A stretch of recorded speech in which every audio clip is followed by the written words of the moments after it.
ప్రభు నామమున మీ అందరికీ వందనాలు. ఈరోజు దేవుని యొక్క వాగ్దానము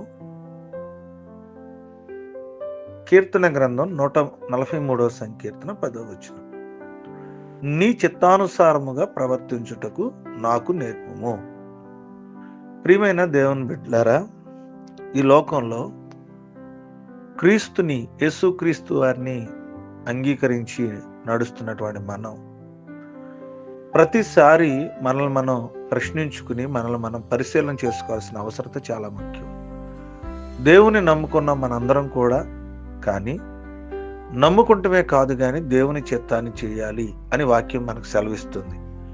యేసుక్రీస్తు వారు చాలా స్పష్టంగా మనకి ఆయన బాధలో తండ్రి యొక్క ఉద్దేశం ఏంటి, దేవుని చిత్తం ఏంటో మనకు తెలియచేశారు. ప్రభువా అని పిలుచువాడు పరలోక రాజ్యంలో ప్రవేశించడు అన్నాడు. అంటే ఈ రోజున దేవుణ్ణి ఆరాధించవచ్చు, మనం దేవుని మహింపరచవచ్చు మనం, కానీ దేవుని చిత్తానుసారంగా ప్రవర్తించకపోతే మన జీవితానికి అది ఆశీర్వాదం కాదు. ప్రియమైన దేవుని బిడ్డలారా, ఈ రోజున ప్రతి ఒక్కరూ నేను దేవుని చిత్తాన్ని చేస్తున్నాం అన్న ఒక భ్రమపరచు ఆత్మలో చాలా మంది ఈ లోకంలో జీవిస్తూ ఉన్నారు. మనమైతే అయ్యా నేను ఎక్కడన్నా నీ చిత్తాన్ని చేయలేకపోతున్నానా, ఒకవేళ నీ చిత్తం నాకు నేర్పు అని దేవుణ్ణి అడిగితే ఆయన చిత్తం గుండా కనుక మనం నడవగలిగితే ప్రియమైన దేవుని బిడ్డలారా, గొప్ప ఆనందాన్ని, గొప్ప ఆశీర్వాదాన్ని, గొప్ప విజయాన్ని దేవుడు మనకు అనుగ్రహిస్తాడు. ఈ రోజున మనం అడుగుదాం, అయ్యా నీ చిత్తం చేయడం నాకు నేర్పు, అయ్యా నీ చిత్తానికి వ్యతిరేకంగా నేను కానీ నా కుటుంబం కానీ జీవించకూడదు, మీ చిత్తము చేయడమే నా ఉద్దేశం, విధేయత చూపిస్తున్నా అని మనం ఆయనకు విధేయత చూపించినప్పుడు ఆయన మనతో మాట్లాడతాడు. మనందరం దేవుని చిత్తాన్ని చేసి దేవుడే పోతున్న గొప్ప ఆశీర్వాదాలు కుటుంబాలతో అనుభవించి దేవుణ్ణి గణపడదాం. కొద్ది మాట దేవుడు మన ఇంట్లో ఫలించి ఆశీర్వదించును గాక. ఆమెన్. మహోన్నతుడా మీకు స్తోత్రాలు, మహాపరిశుద్ధుడా మీకు వందనాలు. మీ ఘనమైన నామం బట్టి స్తుతులు తెలియజేస్తున్నాం. రాత్రంతా కూడా జ్ఞాపకం చేసుకుని మరొక శ్రేష్టమైన దినాన్ని మాకు ఇచ్చినందుకు మీ స్తోత్రాలు.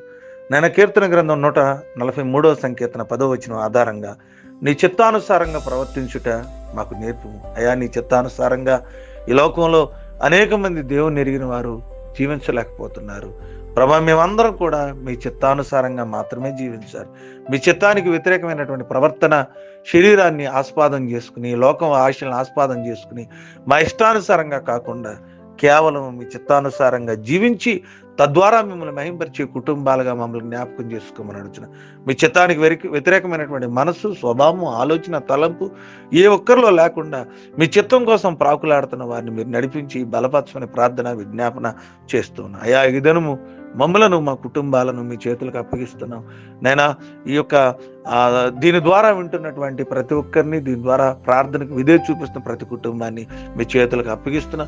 వారి ప్రతి అవసరతలు తెచ్చండి ప్రభా. ఏ కుటుంబంలో ఏ అవసరత అక్కరత ఉండి మీ వైపు ఎదురు చూస్తున్నారో వారికి మీరు చక్కని సహాయం, కృప, కాపుదల దయచేసి వారి బలహీనతలో మీ గొప్ప బలాన్ని, ఆదరణని దయచేయమని ప్రార్థన చేస్తాం. వివాహ దినాలు, పుట్టినరోజులు, అనారోగ్యాలు, ఆర్థిక సమస్యలు, ఈ రోజు పిల్లల యొక్క ఎగ్జామ్స్ అన్నింటిలో కూడా తోడుగుండి మీ కృపలో మమ్మల్ని నడిపించి బలపరిచే స్థిరపరచమని ఈ ప్రార్థన యేసు నామమున అడుగుచున్నాం తండ్రి.